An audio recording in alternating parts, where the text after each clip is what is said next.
Hello friend, क्या हाल चाल। एक नंबर। और आपके सामने हाजिर है आपके गब्बर सर।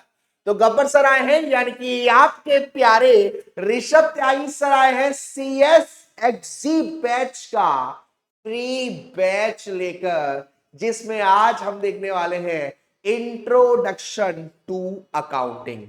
जी हाँ बेटा, आपके एग्जीक्यूटिव में एक लौता ऐसा सब्जेक्ट जिसमें आपको न्यूमेरिकल्स देखने को मिलते हैं। और जाहिर सी बात है, अकाउंट्स जहां से शुरू होता है, अगर वही चीज बच्चे को नहीं आती हो तो ये सब्जेक्ट कैसे समझ में आ सकता है।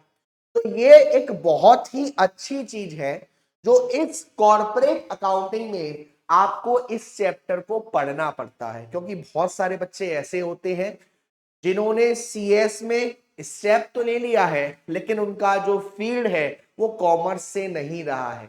बहुत सारे बच्चे ऐसे भी हो सकते हैं जो रहे तो कॉमर्स के हैं, लेकिन इन चैप्टर्स में थोड़ी सी दिक्कत आती है, उनका बेस थोड़ा सा अच्छा नहीं है। बट अब हम यहां पर आपका बेस कवर करेंगे ताकि आने वाले चैप्टर्स में आपको दिक्कत ना हो। तो बेटा जी, चैप्टर का नाम है इंट्रोडक्शन ऑफ अकाउंटिंग। यानी कि सर, अकाउंटिंग है क्या एक्चुअल में, क्यों हम करते हैं अकाउंटिंग, कैसे अकाउंटिंग होती है, और एक्चुअल लाइफ में इसका रीजन क्या है जो हमें अकाउंटिंग की नीड पड़ रही है। बेटा जी, मान लो आप एक बिजनेसमैन हो, राइट। आपका छोटा बिजनेस है या बड़ा बिजनेस है वो मैटर नहीं करता, बट आपका बिजनेस है।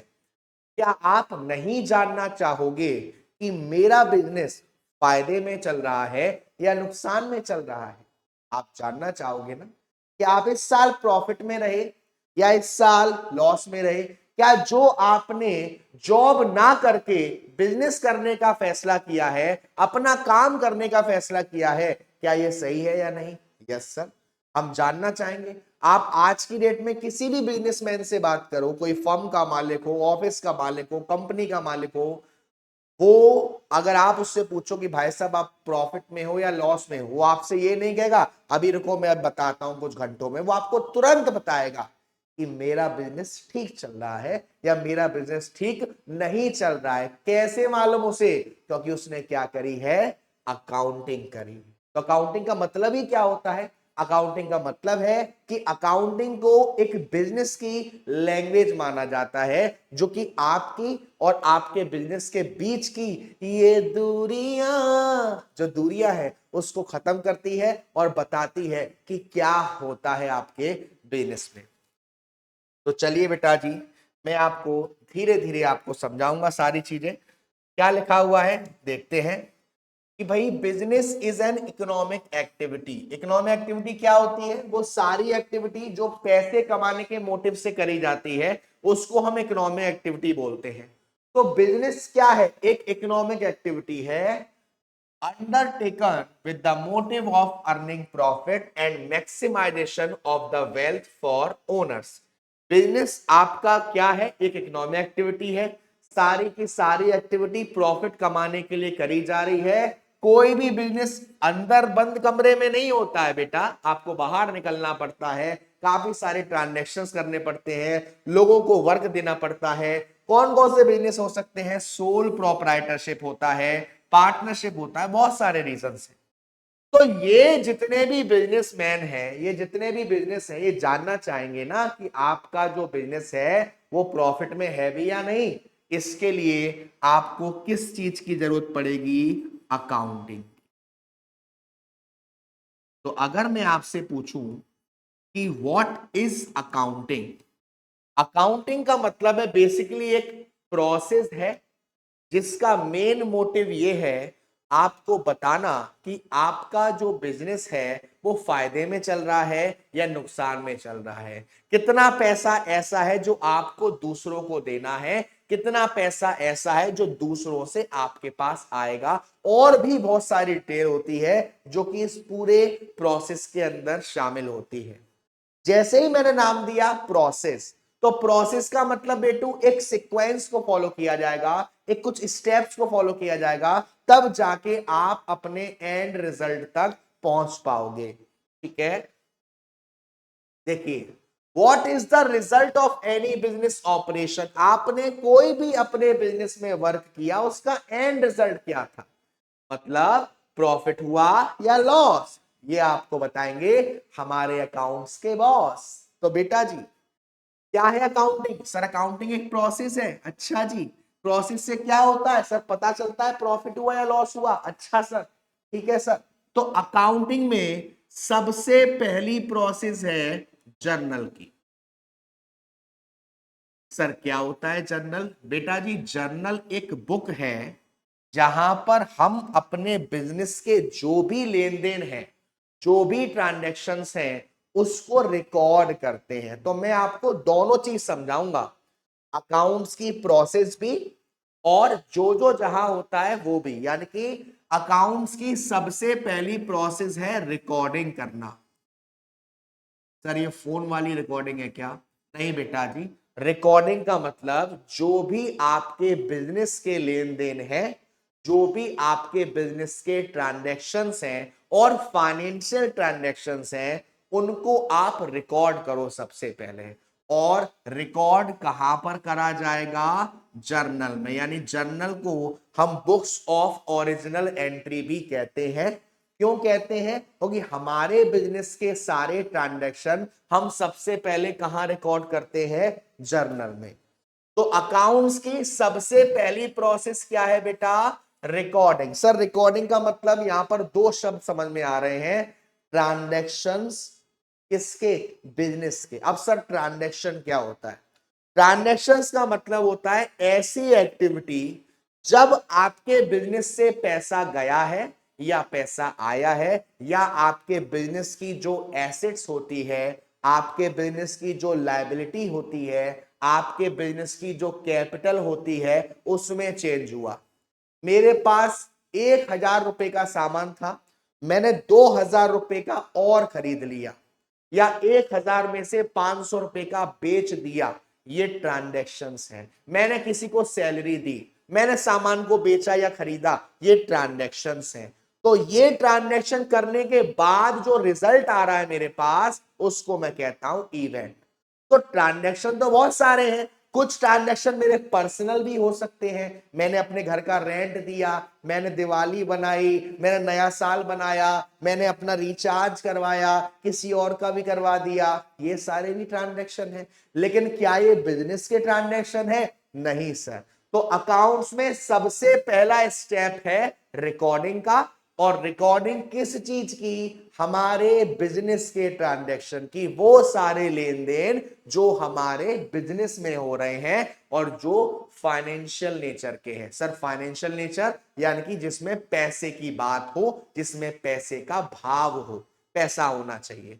तो सबसे पहला प्रोसेस रिकॉर्डिंग करते हैं अकाउंटिंग में, और रिकॉर्डिंग कहां होती है, जर्नल में होती है।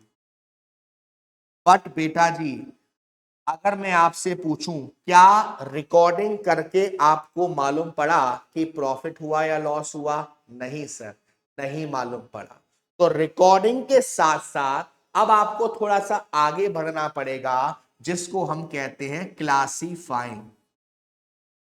सर इसका मतलब क्या है, सबसे पहले हमने सारे ट्रांजैक्शंस को रिकॉर्ड कर दिया, यस सर।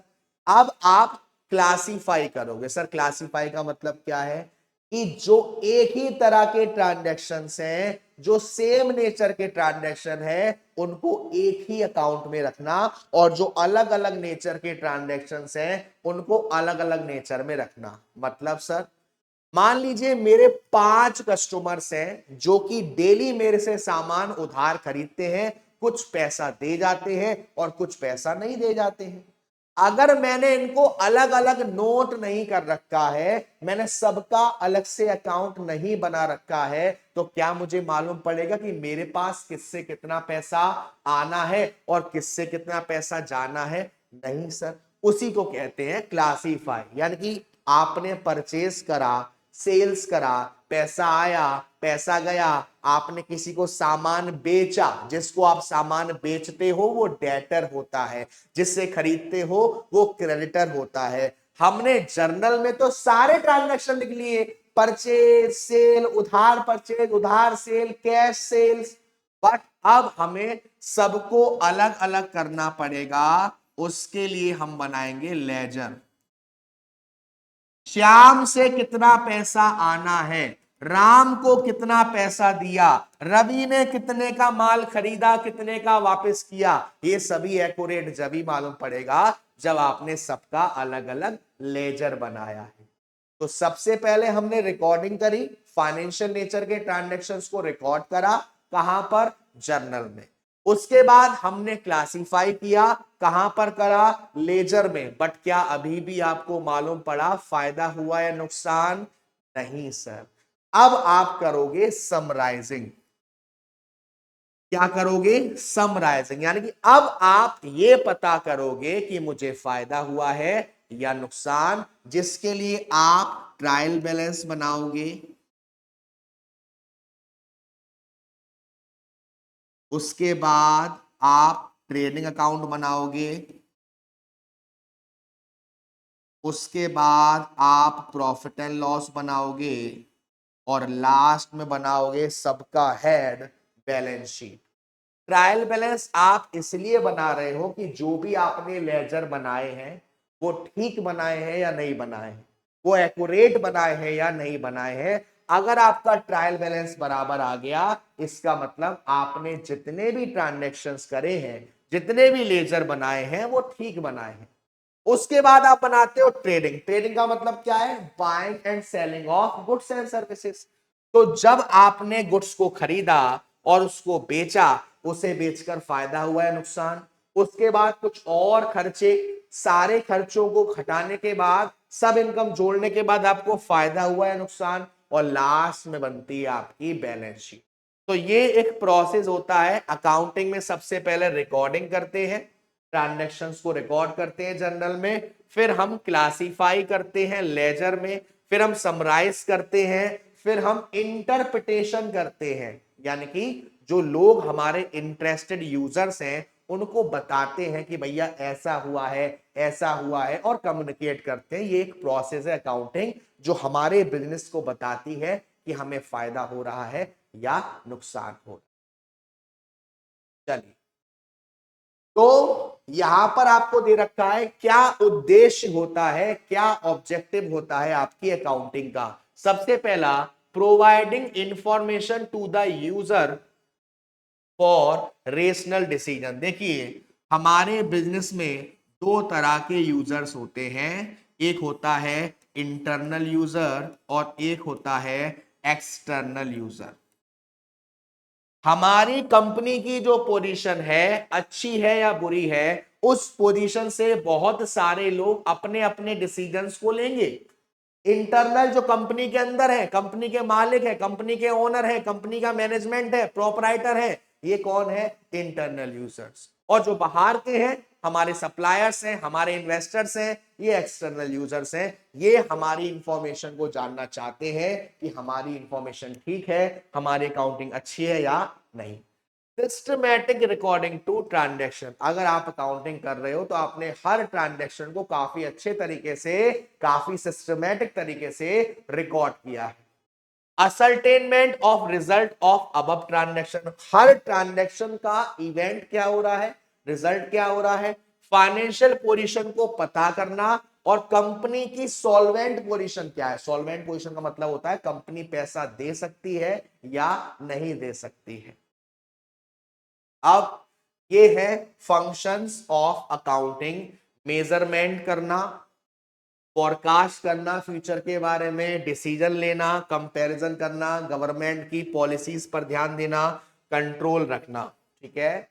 अब दूसरा टर्म है आपका बुक कीपिंग और अकाउंटिंग। बेटा जी, मैंने अभी आपको बताया था ना कि ट्रांजैक्शंस को रिकॉर्ड करना जर्नल में, ट्रांजैक्शन को क्लासिफाई करना लेजर में, समराइज करना। Yes sir. तो ट्रांजैक्शंस को रिकॉर्ड करना और क्लासिफाई करना, ये सब किसका काम है? बुक कीपिंग का काम है। यानी कि जर्नल एंट्रीज जो आप बनाते हो, जर्नल, लेजर, ये दोनों काम किसके हैं? बुक कीपिंग के हैं। यानी कि जर्नल और लेजर बुक कीपिंग में होगा, और उसके बाद trial balance, profit and loss, balance sheet, interpretation, ये सब किसमें होगा? अकाउंटिंग में। तो क्या कह रहा है बुक कीपिंग के बारे में? Output of book keeping is an input for accounting. जो बुक कीपिंग से आउटपुट रिजल्ट निकल के आ रहा है वो अकाउंटिंग के लिए क्या है? इनपुट है। और आउटपुट ऑफ अकाउंटिंग बताता है हमारे यूजर्स को कि हमें फायदा हुआ या नुकसान। बुक कीपिंग का पर्पस है बनाने का कि हम सारे ट्रांजैक्शंस को रिकॉर्ड करें, इवेंट को रिकॉर्ड करें। बुक कीपिंग हमारे अकाउंट्स की एक फाउंडेशन है। अकाउंटिंग हमारी बिजनेस की लैंग्वेज मानी जाती है।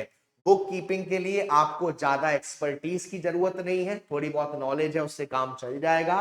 बट अकाउंटिंग के लिए आपको बहुत अच्छी नॉलेज चाहिए। ठीक है, ठीक है। बुक कीपिंग जूनियर स्टाफ भी कर सकता है, लेकिन इसके लिए आपको सीनियर स्टाफ की जरूरत है, अच्छे खासे पर्संस की जरूरत है। अब आता है phase of accounting cycle. Accounting cycle कैसे काम करती है, अकाउंटिंग प्रोसेस कैसे काम करती है, जो मैंने भी आपको बताया था। सबसे पहले ट्रांजैक्शंस को रिकॉर्ड करते हैं। रिकॉर्ड कहां किया? जर्नल में। जर्नल के बाद हर ट्रांजैक्शंस के इफेक्ट को देखते हुए सबका एक अलग अलग अकाउंट बना दिया। अकाउंट से याद आया बेटा, अकाउंट जब भी आपसे कहा जाए कि इसका अकाउंट बनाओ तो अकाउंट का फॉर्मेट ऐसा होता है बेटा। डिंग डिंग डिंग डिंग डिंग डिंग डिंग डिंग डिंग डिंग डिंग डिंग डिंग। लेफ्ट हैंड साइड हमेशा हमारी डेबिट साइड के लिए इस्तेमाल होगी, जिसके लिए मैं डीआर का इस्तेमाल करता हूं। और राइट हैंड साइड हमेशा सीआर के लिए इस्तेमाल होगी, जिसके लिए मैं क्रेडिट का इस्तेमाल करता हूं। जब भी मैं किसी चीज का अकाउंट बनाऊंगा, डेबिट साइड और क्रेडिट साइड, कब किसको डेबिट करूंगा, कब किसको क्रेडिट करूंगा, इसके लिए बहुत सारे रूल्स एंड रेगुलेशंस हैं जो आप पढ़ोगे। बेसिकली दो तरह के अप्रोच है, एक मॉडर्न अप्रोच है और एक ट्रेडिशनल अप्रोच है। डिपेंड कि आप अकाउंट किसका बना रहे हो, आप लेजर किसका बना रहे हो। ठीक है ना, उसी के हिसाब से रूल चलते हैं, वो अभी हम आगे देखेंगे। तो वही बात है, सबसे पहले जर्नल, जर्नल के बाद लेजर, लेजर के बाद trial balance, trading account, profit and loss, balance sheet. Accounting की प्रोसेस क्या है? Recording, classifying, summarising, interpretation, communication, ये सारी अकाउंट की प्रोसेस कहलाती है। In order to understand the subject matter clearly, one must the following common expression used in business accounting। देखिए, अगर आपको अकाउंट्स को बहुत अच्छे से समझना है तो पूरी अकाउंटेंसी में जो टर्म्स आते हैं उसके बारे में आपको नॉलेज होना बहुत जरूरी है। तो देखिए, वन बाय वन हम समझते हैं। सबसे पहला है ट्रांजैक्शन। ट्रांजैक्शन क्या होता है, मैंने अभी आपको बताया। हमारी कंपनी से सामान परचेज हुआ, सेल हुआ, हमने सैलरी दी, हमने कमीशन दी, हमने कमीशन ली, ये जो भी लेन देन हो रहे हैं इसको हम बोलते हैं ट्रांजैक्शन। और ऐसा होने से जो रिजल्ट आया लास्ट में उसको हम बोलते हैं इवेंट। तो हमारे बिजनेस में वही ट्रांजैक्शन रिकॉर्ड होते हैं जो हमारे बिजनेस से रिलेट कर रहा है और जो फाइनेंशियल नेचर का है, यानी कि जो मॉनेटरी नेचर का है। ठीक है। गुड्स और सर्विसेज, कोई भी चीज अगर मैंने रीसेल करने के पर्पज से ली, अगर मैंने किसी चीज को खरीदा ही बेचने के पर्पज से है तो वो मेरा गुड्स कहलाएगा। जैसे मान लीजिए मेरी फर्नीचर की शॉप है, मजाक नहीं कर रहा, नहीं है मजाक कर। अब मेरी फर्नीचर की शॉप है, मैंने टेबल्स मंगवाई, मैंने चेयर्स मंगवाई, मैंने अलमीरा मंगवाया, इन सबको मैं इनके नाम से रिकॉर्ड नहीं करूंगा, ये सब मेरे गुड्स हैं, क्योंकि मैं इसे क्यों खरीद रहा हूं? बेचने के पर्पस से। लेकिन मेरी कपड़ों की दुकान होती और मैं ये चेयर्स, टेबल, अलमीरा मंगवाता तो ये मेरा गुड्स नहीं होता। तो कपड़े, टी शर्ट, टॉप, ठीक है इतना ही, ये सारे मेरे क्या कहलाते? गुड्स कहलाते। तो कोई भी चीज जिसमें मेरा बिजनेस काम कर रहा है, इसको बेचना ही मेरा काम है, इसको खरीदा ही मैंने बेचने के पर्पज से है, उसको मैं गुड्स कहता हूं। उसको हम सर्विसेज भी बोल सकते हैं, हम ये प्रोवाइड कर रहे हैं ना, डॉक्टर की सर्विस, टीचर की सर्विस, लॉयर की सर्विस, ठीक है ना। प्लस इसके लिए जब गुड्स को आप रिकॉर्ड करोगे ना जनरल एंट्री में, तो परचेस का इस्तेमाल करते हैं, यानी जब भी हम गुड्स खरीदेंगे, वो चीज खरीदेंगे जिसको आप बेचोगे, तो आप परचेज यूज करोगे, और जब बेच दिया तो आप सेल्स का इस्तेमाल करोगे। नेक्स्ट, प्रॉफिट लॉस, और ये बहुत बड़ा पार्ट, एसेट्स। देखिए बेटा, मैं सबसे पहले आपको समझाना चाहूंगा इनकम, उसके बाद प्रॉफिट, और उसके बाद लॉस, और एक पार्ट और होता है गेन।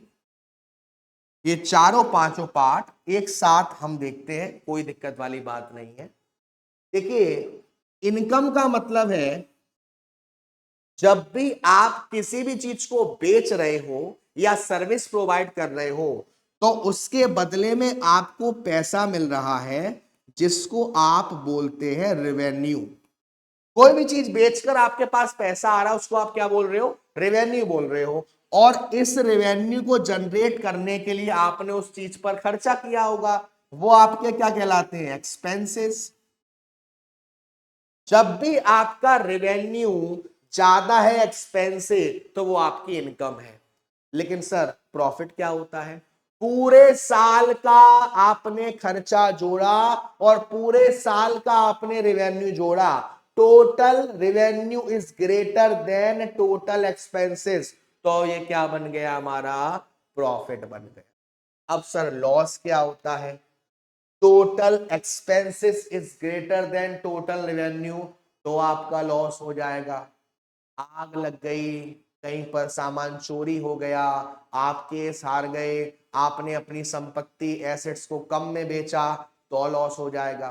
सर, गेन क्या होता है? गेन का मतलब कोई इंसिडेंटल केस हो गया जिसकी आपको एक्सपेक्टेशन ही नहीं थी, आप कोई केस जीत गए, आपने अपनी एसेट्स को ज्यादा दाम में बेच दिया, तो ये आपके लिए गेन कहलाता है। अब आपकी अकाउंट्स का एक मेन पार्ट जिस पर आगे आपको बहुत काम करना होता है, जिसको हम बोलते हैं एसेट्स। क्या बोलते हैं? एसेट्स। क्या होती है सर एसेट्स?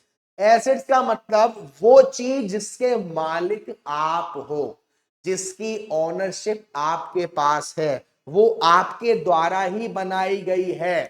आपका घर, आपकी बाइक, आपकी कार, आपका फर्नीचर, आपकी बिल्डिंग, आपका फोन, आपका लैपटॉप, ये सब क्या है? आपकी एसेट्स है, क्योंकि ये आपका है। या कोई भी ऐसी चीज जिससे आप इनकम जनरेट कर रहे हो, वो भी आपकी है। तो एसेट्स का मतलब एक ऐसा रिसोर्स जिसके मालिक कौन है? बिजनेस है, और इसको इसीलिए इस्तेमाल किया जा रहा है कि हम उससे इनकम जनरेट करेंगे। बट जो एसेट्स होती है ना, ये कुछ टाइप्स की होती है। एक होता है करेंट एसेट्स, और एक होती है नॉन करेंट एसेट। एक होता है करेंट एसेट्स, और एक होता है हमारा non current asset. Current assets का मतलब है ऐसी एसेट्स जो एक साल के अंदर आप उसको कैश में कन्वर्ट कर दो। ऐसी एसेट्स, ऐसी संपत्ति जो एक साल के अंदर कैश में कन्वर्ट हो जाएगी, उसको हम क्या बोलते हैं? Current assets. जो आपने अपने पास रखी ही इसीलिए है कि आप उसको एक साल के अंदर कैश में कन्वर्ट कर दोगे, वो आपकी करेंट एसेट्स होती है। जैसे कि कैश, पैसा, cash in hand, cash at bank, debtor, bills receivable, prepaid expenses, accrued income, ये सब हमारी क्या है? Current assets. सर, डेटर क्या होता है? जब भी मैं किसी को उधार सामान बेचूंगा, तो वो सामने वाला पर्सन जिससे मेरे पास पैसा आना है, वो मेरा डेटर है। और जब मैं किसी से खरीदूंगा, तो वो पर्सन जिसे मुझे पैसा देना है, वो क्रेडिटर है। बिल्स रिसीवेबल, यानी कि जब मैंने जिसको सामान बेचा है मुझे उस पर भरोसा नहीं था, मैंने एक कागज के टुकड़े पर उसके साइन ले लिए हैं, जब इतने टाइम बाद वो पैसा देगा एक सबूत के तौर पर वो है, वो मेरे पास बिल्स रिसीवेबल। प्रीपेड एक्सपेंसेस, कोई खर्चा मुझे अप्रैल में करना था, मई में करना था, लेकिन मैंने फरवरी में ही उसका पेमेंट कर दिया। आपके जो रिचार्ज वगैरह होते हैं देखा होगा ना, पोस्ट पेड और प्रीपेड। प्रीपेड यानी कि पहले से ही आपने उसका पैसा दे दिया, तो वो भी हमारी क्या है, एसेट्स है। एक्रूड इनकम, आपने कोई पैसा कमा तो लिया लेकिन अभी तक आपको मिला नहीं है। जैसे कि सैलरी, आपने 30 दिन जॉब कर ली, 30 दिन आपने जॉब कर ली, आप पैसे कमाने के हकदार हो गए, लेकिन अभी तक वो पैसा मिला नहीं है, लेकिन वो आपकी क्या बन गई, एक्रूड इनकम। तो ये सारी होती है हमारी करेंट एसेट्स। कुछ एसेट्स ऐसी होती हैं जो आपकी नन करेंट होती हैं, जो आप अपने इस्तेमाल करने के लिए, बिजनेस में यूज करने के लिए लाए हो, ना कि कैश में कन्वर्ट करने के लिए। जैसे कि आपका बिल्डिंग, कार, बाइक, मशीन्स, ये सब आपकी नन करेंट एसेट्स या फिर आप इसे फिक्स एसेट्स भी कहते हो। इसमें भी कुछ टाइप्स होते हैं, टेंजिबल और इनटेंजिबल। टेंजिबल का मतलब होता है ऐसी एसेट्स जिसे आप देख सकते हो, छू सकते हो, कार, बिल्डिंग, बाइक, फर्नीचर, ये टेंजिबल है। और इनटेंजिबल जिसे आप छू नहीं सकते, देख नहीं सकते, सिर्फ फील कर सकते हो, जैसे कि गुडविल, पेटेंट्स, कॉपीराइट, ट्रेडमार्क्स, ये सारी क्या होती हैं, इनटेंजिबल एसेट्स। इसी में कुछ एसेट्स आ जाती हैं जिसे हम फिक्टिशियस एसेट्स बोलते हैं। अब सर फिक्टिशियस एसेट्स क्या होती हैं? फिक्टिशियस एसेट्स का मतलब होता है कि ऐसी एसेट्स जो एक्चुअल में एसेट्स नहीं है, जो एक्चुअल में एसेट्स नहीं है।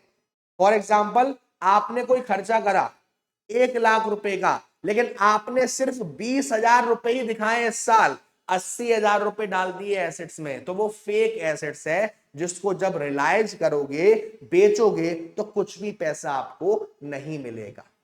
अब बात आ जाए लायबिलिटी की। अब सर जब एसेट्स का जिक्र हो ही गया है तो साथ में लायबिलिटी भी आ जाए। देखिए बेटा, लायबिलिटी का मतलब है वो पैसा जो किसी और का है, वो ऑब्लिगेशन, वो चीज जो किसी और की है। आपने किसी से सामान उधार लिया है, सामने वाले पर्सन पर आपकी लायबिलिटी है। आपने कोई लोन ले रखा है, ठीक है ना, तो लायबिलिटी का मतलब क्या है, वो चीज जिसका मालिक सामने वाला है, कोई ऑब्लिगेशन है आपके ऊपर। तो लायबिलिटी दो टाइप की होती है, करेंट लायबिलिटी और आपकी non current liability. Current liability वो लायबिलिटी होती है जो पैसा आपको 1 साल के अंदर पेड करना है। अगर आपको कोई कर्जा 1 साल के अंदर पेड करना है तो वो आपकी करेंट लायबिलिटी है, और अगर पेड करने के लिए आपके पास लंबा समय है, 2 साल, 3 साल, 5 साल, तो वो आपकी नॉन करेंट लायबिलिटी है। करेंट लायबिलिटी जैसे कि आपका creditor, bills payable, outstanding expenses. और नॉन करंट लायबिलिटी में आपके लोन, बोरोइंग्स, डिबेंचर्स, जो आप आगे चैप्टर्स में पढ़ोगे, है ना। तो देखो, एसेट्स हो गया आपका, बताया करंट एसेट्स और non current assets. Current assets की डेफिनेशन है, उसके बाद लायबिलिटी है, ठीक है। चलो, एक ये है आपका कंटिंजेंट लायबिलिटी, एक आपने देखा करंट लायबिलिटी, फिर आपने देखा नॉन करंट लायबिलिटी, एक है आपका कंटिंजेंट लायबिलिटी। ये लायबिलिटी हैपनिंग और नॉन हैपनिंग पर डिपेंड है। ऐसा हुआ तभी मैं पैसा दूंगा, वरना नहीं दूंगा। जो किसी चीज के होने या ना होने पर डिपेंड है, वो आपकी क्या होती है, कंटिंजेंट लायबिलिटी। उसके बाद आती है आपकी कैपिटल। भाई देखो, बिजनेस में, बिजनेस को स्टार्ट करने के लिए पैसा चाहिए होता है, यस सर। और वो पैसा कौन लगाएगा, मालिक लगाएगा। तो मालिक के द्वारा लगाया गया पैसा बिजनेस में, उसको हम कैपिटल मानते हैं। क्या मानते हैं, कैपिटल। वो पैसा जो मालिक ने बिजनेस में लगाया है उसको क्या बोलते हैं, कैपिटल।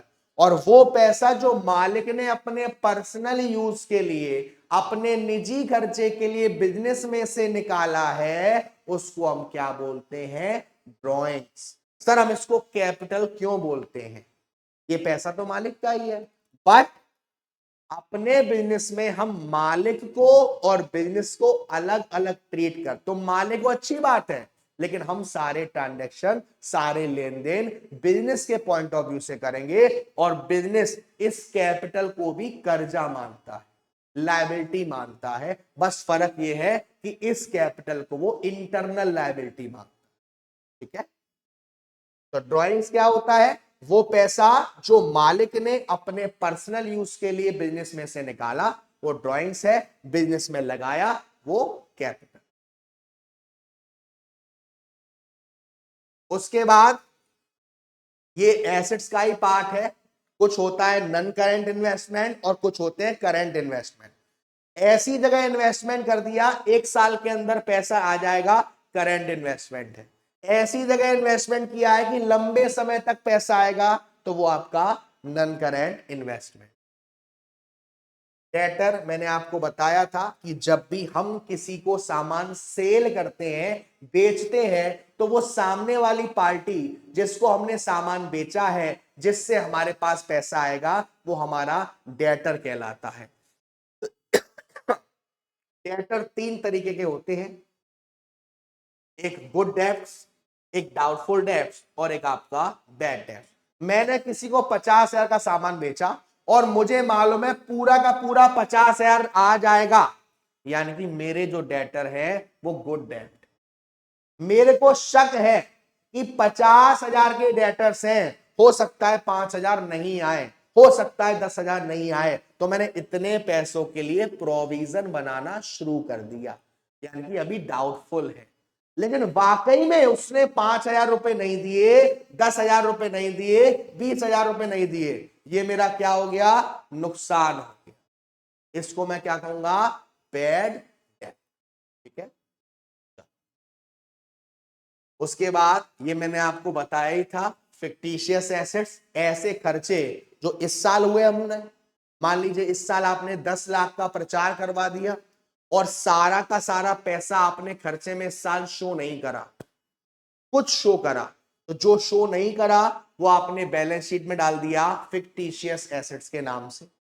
वेस्टिंग एसेट्स ऐसी एसेट्स होती है जिसको इस्तेमाल ही उनको बर्बाद करके किया जाता है। क्रेडिटर वो इंसान होते हैं, करंट लायबिलिटी होती है क्रेडिटर, आपने जिससे उधार सामान खरीदा है, आप उसको पैसा दोगे, वो आपके क्या है, क्रेडिटर कहना।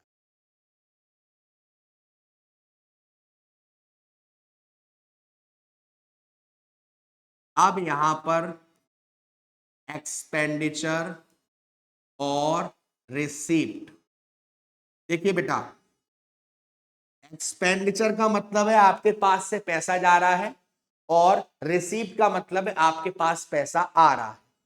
तो एक्सपेंडिचर भी दो टाइप का होता है, कैपिटल एक्सपेंडिचर और रेवेन्यू एक्सपेंडिचर। और रिसीप्ट भी दो तरह की होती है,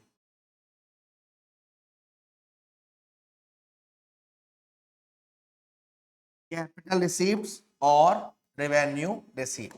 तो एक्सपेंडिचर भी दो टाइप का होता है, कैपिटल एक्सपेंडिचर और रेवेन्यू एक्सपेंडिचर, और रिसीप्ट भी दो टाइप की होती है, कैपिटल रिसीप्ट और रेवेन्यू रिसीप्ट। सर दोनों में फर्क क्या होता है, देखो बेटा जी, ऐसा एक्सपेंडिचर जो रिकरिंग नेचर का नहीं है, अगर खर्चा एक बार हो गया, बार बार नहीं होगा, ऐसा खर्चा जिसके करने से एसेट्स और लायबिलिटी पर फर्क पड़ेगा, ऐसा खर्चा जिसको करने से उसका जो लाभ है, जो बेनिफिट है, वो लंबे समय तक आप उठाओगे। आपने कार खरीदी, बाइक खरीदा, घर खरीदा, एसी खरीदा, ये सारे खर्चे क्या है, कैपिटल एक्सपेंडिचर के हैं, बार बार आप नहीं करोगे और बिजनेस से रिलेट नहीं कर रहे हैं।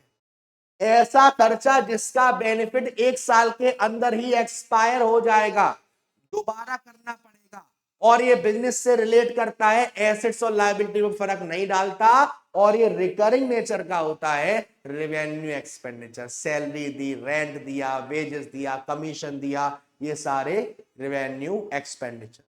सेम है कैपिटल रिसीव और रेवेन्यू रिसीव। वहां पर आप जिस चीज पर खर्चा कर रहे थे, यहां पर आप उसी चीज पर पैसा मिल रहा है।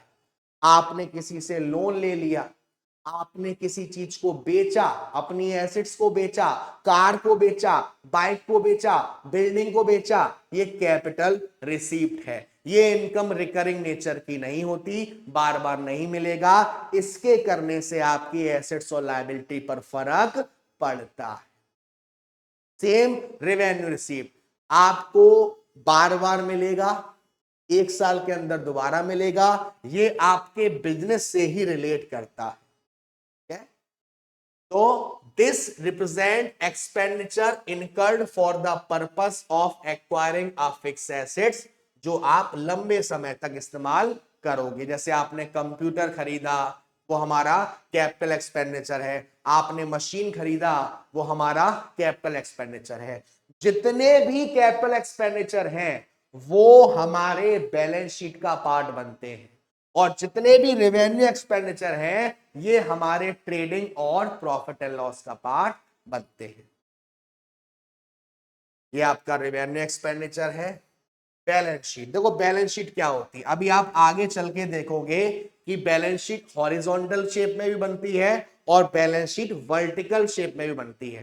बट फिलहाल आपको इतना याद रखना है, बैलेंस शीट में दो आइटम्स होते हैं, एक लायबिलिटीज और एक आपका एसेट्स। जो आपकी लायबिलिटी का पूरा टोटल है वो टोटल आपकी पूरी एसेट्स को जोड़कर बराबर आना चाहिए, तभी माना जाएगा कि आपकी बैलेंस शीट मैच कर गई, आपका क्वेश्चन ठीक है।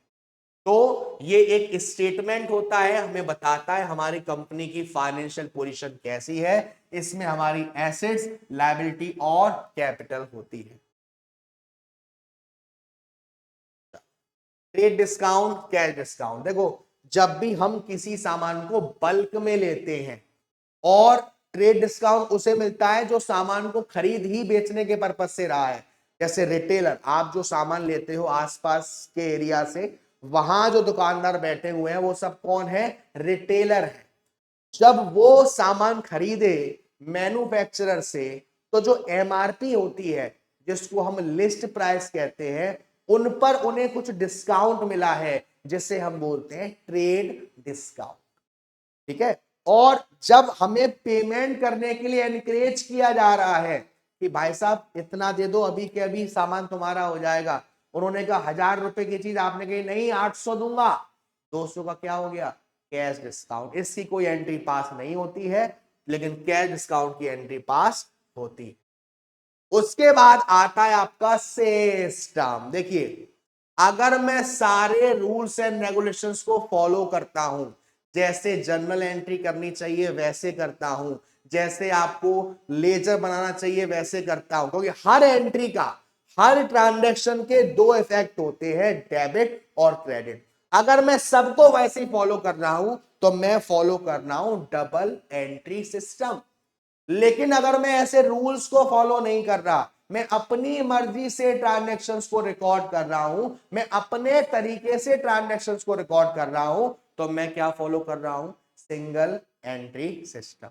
तो सिंगल एंट्री सिस्टम को हम इनकम्प्लीट रिकॉर्ड भी कहते हैं, क्योंकि डबल एंट्री सिस्टम को हमने फॉलो नहीं करा। In case of double entry system book keeping, दोनों एक्सपेक्ट, हर ट्रांजैक्शन दो जगह रिकॉर्ड होंगे, किसी के डेबिट में तो किसी के क्रेडिट में। ठीक है। बट डबल एंट्री में क्या होता है, डबल एंट्री में दो पहलू होते हैं, डेबिट भी और क्रेडिट भी। ये थोड़ी सी जानकारी दे रखी है आपको कि 1494 में लूका पचौली जी ने, एक इटालियन मैथमेटिशियन थे जिन्होंने अपनी बुक पब्लिश करी थी डबल एंट्री सिस्टम, इन्हीं ने आपकी अकाउंट्स का इजाद किया, इन्हीं को हम अकाउंट्स के फादर बोलते हैं। अब हम समझते हैं डेबिट और क्रेडिट। देखिए बेटा, मैं थोड़ा सा आपको जर्नल का हिंट दे देता हूं। देखो जर्नल आपका इस तरीके से होता है, जब भी आप जर्नल खरीदोगे तो यहां डेट, पर्टिकुलर, एलएफ, और 2 अमाउंट के कॉलम। डेट का मतलब है कि किस तारीख को लेन देन किया है, पर्टिकुलर का मतलब है कि क्या डेबिट है और क्या क्रेडिट है। लिख दे रहा हूं ताकि आपको दिक्कत ना हो। यहां पर डेट, यहां आपका पर्टिकुलर, यहां आपका LF, यहां आपका अमाउंट DR और यहां पर आपका अमाउंट CR। देखो बेटा, अब इसमें हम रिकॉर्ड कैसे करते हैं। मान लीजिए 1 तारीख को कोई ट्रांजैक्शन हुआ तो हमने यहां लिखा 1 तारीख, डेबिट और क्रेडिट। अगर मैं अकाउंट बना रहा होता तो लेफ्ट हैंड साइड में क्या जाता, डेबिट 2 लिखकर, और यहां क्या जाता credit side, right hand side. But ये जर्नल एंट्री है, जर्नल एंट्री में सबसे पहले जो चीज डेबिट होती है हम उसका नाम लिखते हैं और लगा देते हैं अकाउंट डेबिट। उसी के नीचे अगर डेबिट में और कुछ नहीं जाना तो उसी के नीचे 2 लगाते हैं और उस चीज का नाम लिखते हैं जो क्रेडिट में गया। डेबिट का अमाउंट यहां पर, क्रेडिट का अमाउंट यहां पर, और यहां पर हम लिख देते हैं इसी के नीचे कॉलम में नरेशन कि इसमें क्या हुआ है। अब यही आपको जानना है कि किसको डेबिट कब करते हैं और किसको क्रेडिट कब करते हैं। देखिए बहुत ध्यान से देखिएगा बेटा, हमारे पास 2 अप्रोच हैं और हम आगे जितनी भी स्टडी करेंगे, जितने भी क्वेश्चंस करेंगे, जितने भी चैप्टर्स करेंगे, उसमें हम मॉडर्न अप्रोच को ही फॉलो करेंगे। बट आपको मालूम होना चाहिए, देखिए बेटा, एक होती है हमारे पास मॉडर्न अप्रोच और एक होती है हमारे पास ट्रेडिशनल अप्रोच। ट्रेडिशनल अप्रोच जो बहुत पहले की चल रही है, जो आपने भी सुनी होगी, क्वेश्चन भी आया था, गोल्डन रूल्स ऑफ अकाउंटिंग, जिसमें 3 होता है, पर्सनल अकाउंट, रियल अकाउंट और नॉमिनल अकाउंट। तो जो हमारा ट्रेडिशनल अप्रोच होता है उसमें हमारे पास 3 अकाउंट होते हैं अलग अलग। एक होता है पर्सनल अकाउंट, एक होता है रियल अकाउंट और एक होता है नॉमिनल अकाउंट। तो ट्रेडिशनल अप्रोच के हिसाब से हमारे पास 3 अकाउंट होते हैं, पर्सनल अकाउंट, रियल अकाउंट और नॉमिनल अकाउंट। पर्सनल अकाउंट नाम से समझ में आ रहा है जो किसी इंसान के बारे में बता रहा है, इस पर्सन ने, इस इंसान ने सामान खरीदा है या बेचा है, इस कंपनी ने ये सामान खरीदा है या बेचा है। तो वो सारे के सारे पर्सनल अकाउंट में जाते हैं, जिसका रूल होता है debit the receiver, credit the giver. Personal account 3 तरह के होते हैं, एक नेचुरल पर्सन, एक आर्टिफिशियल और एक रिप्रेजेंटेटिव। नेचुरल यानी कि हम और आप, अब हम कैसे हुए तो आप जानते ही हो। Natural person, Ram, Ravi, Mohan, Sohan, natural person account है। आर्टिफिशियल जो कंपनी होती है, जो बिजनेस होते हैं। और रिप्रेजेंटेटिव जो चीज किसी को रिप्रेजेंट करे, जैसे कि आउटस्टैंडिंग सैलरी, सैलरी देनी थी अभी दी नहीं है तो आउटस्टैंडिंग सैलरी। तो इसका रूल क्या होता है, debit the receiver, credit the giver. Real account basically हमारी सारी की सारी एसेट्स के लिए होता है, जितनी भी एसेट्स, चाहे वो टेंजिबल हो, इंटेंजिबल हो, आ रही है या जा रही है। रियल अकाउंट में डेबिट व्हाट कम्स इन, अगर आ रहा है तो डेबिट और जा रहा है तो credit. Debit what comes in, credit what goes out. और नॉमिनल होता है हमारे सारे खर्चों के लिए, सारे घाटों के लिए, सारे इनकम के लिए, सारे बेनिफिट के लिए।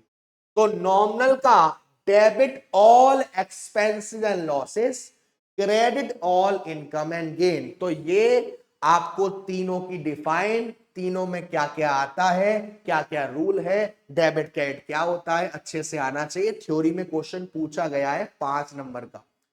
अब आती है आपकी मॉडर्न अप्रोच, जिसमें हम क्लियर कंसेप्ट को समझते हैं और उसी के हिसाब से ट्रांजैक्शन को करते हैं। क्लियर में सी से कैपिटल,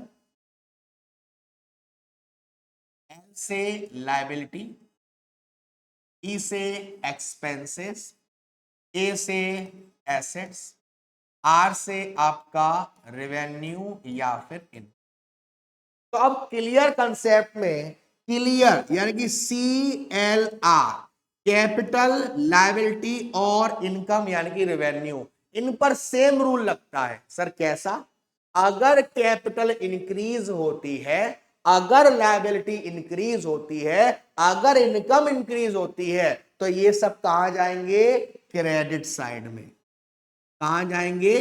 क्रेडिट साइड में। अगर ये सब डिक्रीज होता है, कैपिटल डिक्रीज होती है, लायबिलिटी डिक्रीज होती है, इनकम डिक्रीज होती है, तो ये सब कहां जाएंगे? Debit side. और एसेट्स और एक्सपेंस में सेम रूल चलता है। अगर एसेट्स बढ़ रहे हैं, एक्सपेंसेस बढ़ रहे हैं, तो जर्नल एंट्री में डेबिट साइड में। अगर कम हो रहे हैं, एसेट्स कम हो रही है, रेवेन्यू कम हो रहा है, जर्नल एंट्री में क्रेडिट साइड में। ये रूल ध्यान रखना। इन्हीं रूल से आगे जो आपके चैप्टर्स आएंगे, shares, debenture, consolidation, related aspect, वो सारे चैप्टर्स इन्हीं पर बेस्ड है। अगर ये अच्छे से नहीं आया तो वहां आपको दिक्कत हो सकती है। तो ये अप्रोच दोनों अच्छे से आपको आने चाहिए। ठीक है, तो ये अप्रोच से हमने बना लिया जर्नल। जर्नल, अगर आपका बिजनेस छोटा है तो सारे के सारे ट्रांजैक्शन जर्नल में रिकॉर्ड हो गए। लेकिन अगर आपका बिजनेस बड़े लेवल पर है तो आप जर्नल के कुछ टुकड़े कर लेते हो, जिसे हम सब जर्नल या सब्सिडी बुक्स भी कहते हैं। जैसे cash book, purchase book, sales book, purchase return book, sales return book, bills receivable, bills payable, ये सब हमारे सब जर्नल्स हैं। तो जर्नल के बाद हम बनाते हैं लेजर, जिसमें हम हर किसी का अकाउंट बनाते हैं, डेबिट का अमाउंट भी डालते हैं, क्रेडिट का अमाउंट भी डालते हैं, और लास्ट बनाते हैं हम ट्रायल बैलेंस। ठीक है, तो देखिए ये आपको कंसेप्ट दे रखा है जो मैंने आपको बताया। ये अकाउंट का फॉर्मेट है, left hand side debit, right hand side आपकी क्रेडिट। अकाउंट के रूल है पर्सनल, रियल और नॉमिनल। पर्सनल में मैंने आपको 3 बताए, नेचुरल, आर्टिफिशियल और रिप्रेजेंटेटिव। रियल में टेंजिबल एसेट्स और इंटेंजिबल एसेट्स, और नॉमिनल। पर्सनल में आपको बता दिया है। पर्सनल अकाउंट में नेचुरल में नाम, जैसे सुरेश, अनिल, रानी, रानी तू मेरा जान। ठीक है, आर्टिफिशियल में कंपनीज है, बॉडीज कॉर्पोरेट है, एसोसिएशन है, कंपनीज के नाम है, बैंक अकाउंट है, ये सब हमारे क्या है? आर्टिफिशियल है। ठीक है, उसके बाद रियल का आपको मैंने बताया। और ये आपकी अप्रोच जिसकी मैं भी बात कर रहा था, एक है हमारी ट्रेडिशनल अप्रोच जो मैंने गोल्डन रूल्स वाली बताई, एक है हमारी American approach, accounting equation approach भी जिसे बोलते हैं, जो क्लियर कंसेप्ट वाला मैंने आपको बताया। तो पर्सनल अकाउंट का रूल क्या होता है? Debit the receiver, credit the giver. Real account में debit what comes in, credit what goes out. Normal नहीं, नॉमिनल है। Debit all expense and losses, credit all income and gains. ये वही है जो मैंने अभी आपको बताया था। चलिए, बेसिकली जो आपकी बैलेंस शीट की इक्वेशन रहती है वो ऐसी रहती है, asset is equal to liability plus capital. यानी कि अगर आप लायबिलिटी में कैपिटल को जोड़ दोगे, सारी लायबिलिटी में कैपिटल को जोड़ दोगे, तो क्या निकल आएगा? एसेट्स। अगर आपको लायबिलिटी निकालनी है तो एसेट्स में से कैपिटल माइनस, कैपिटल निकालनी है तो एसेट में से लायबिलिटी माइनस। उसके बाद वही चीज जो मैंने भी आपको बताया, कौन कौन से ट्रांजेक्शन्स होते हैं। चल, जर्नल के बारे में मैंने आपको बताया, जर्नल कैसे होता है। उसके बाद लेजर अकाउंट के बारे में मैंने बताया। ये फॉर्मेट है बेटा लेजर का, यहां तक की साइड डेबिट साइड और यहां तक की साइड क्रेडिट साइड। बहुत ही सिंपल फॉर्मेट है। जर्नल एंट्री में जो चीज डेबिट गई है, लेजर में भी वो डेबिट होगा। जर्नल एंट्री में जो चीज क्रेडिट गई है, लेजर में भी वो डेबिट होगी। अब इन लेजर को हम कहां ले जाते हैं? ट्रायल बैलेंस में। तो ट्रायल बैलेंस कैसा होता है मैं दिखाता हूं आपको। ये लेजर की बात हो रही है। चलो अब देखो, ये आपको बता रहा है मेथड ऑफ प्रिपरेशन। तो देखो ट्रायल बैलेंस कैसा होता है आपका। ट्रायल बैलेंस बेटू इस तरीके का होता है, ये मैंने बहुत ही छोटा फॉर्मेट बना दिया है। ये इस तरीके का ट्रायल बैलेंस होता है, यहां पर नेम, डेबिट का अमाउंट और क्रेडिट का अमाउंट। अब ट्रायल बैलेंस जब हम बनाते हैं तो तीन तरीके होते हैं हमारे पास। पहला तरीका, आपने जिसका भी लेजर बनाया है उसका डेबिट का बैलेंस डेबिट में लिख दो, क्रेडिट का बैलेंस क्रेडिट में लिख दो। पूरा डेबिट पूरा क्रेडिट का टोटल करोगे, अमाउंट आपका बराबर आ जाएगा, उसको बोलते हैं टोटल मेथड। बैलेंस मेथड में हम बैलेंस करते हैं, यानी कि डेबिट का अमाउंट ज्यादा है क्रेडिट अमाउंट से, या क्रेडिट का अमाउंट है डेबिट अमाउंट से। जिस साइड का अमाउंट ज्यादा है और जितना ज्यादा है उतना ही अमाउंट उसी साइड में डालते हैं। और तीसरा है कंपाउंड मेथड, जहां पे 4 कॉलम हो जाएंगे, 2 कॉलम में सेम अमाउंट डाल दिया है और 2 कॉलम भाई बैलेंस, यानी कि कह सकते हो इन दोनों का मिक्सचर है। बट अगर मैं आपको बताऊं ट्रायल बैलेंस में, अगर मैं आपको रूल बता दूं तो उससे आपका और क्लियर हो जाएगा। जैसे सारी एसेट्स डेबिट साइड जाती हैं, लायबिलिटी क्रेडिट साइड जाती है, एक्सपेंसेस डेबिट साइड जाते हैं, इनकम क्रेडिट साइड जाती है, परचेज डेबिट साइड जाता है, डी से ड्रॉइंग डी से डेबिट, डी से डेटर डी से डेबिट, सी से कैपिटल सी से क्रेडिट, सी से क्रेडिटर सी से क्रेडिट। ठीक है, ये ध्यान रखिएगा आप लोग। तो बेटा जी ये था आपका पहला चैप्टर इंट्रोडक्शन टू अकाउंटिंग, जहां पर बेसिक बस आपको बनाना है कि अकाउंटिंग क्या होती है, अकाउंटिंग टर्म्स क्या होते हैं, कैसे उनको समझा जाता है। ठीक है, इसमें से जो इंपॉर्टेंट क्वेश्चंस है जैसे कि रूल्स वाला, कुछ ट्रांजैक्शंस को देख लेना अच्छे से आना चाहिए, एसेट्स लायबिलिटी में डिफरेंस आना चाहिए, journal ledger plus golden rules बहुत ज्यादा इंपॉर्टेंट है, और मॉडर्न अप्रोच जो मैंने आपको बताई बस। तो अब मिलते हैं आपसे अगले चैप्टर शेयर्स में, 15 से 20 नंबर का आपका चैप्टर, खास चैप्टर, इंपॉर्टेंट चैप्टर। तो आज के लिए इतना ही, तब तक के लिए अपना ध्यान रखिएगा, खाना पीना खाते रहिएगा, माँ बाप का ध्यान रखिएगा, tata bye bye, see you, Gabbar sir, Gabbar are.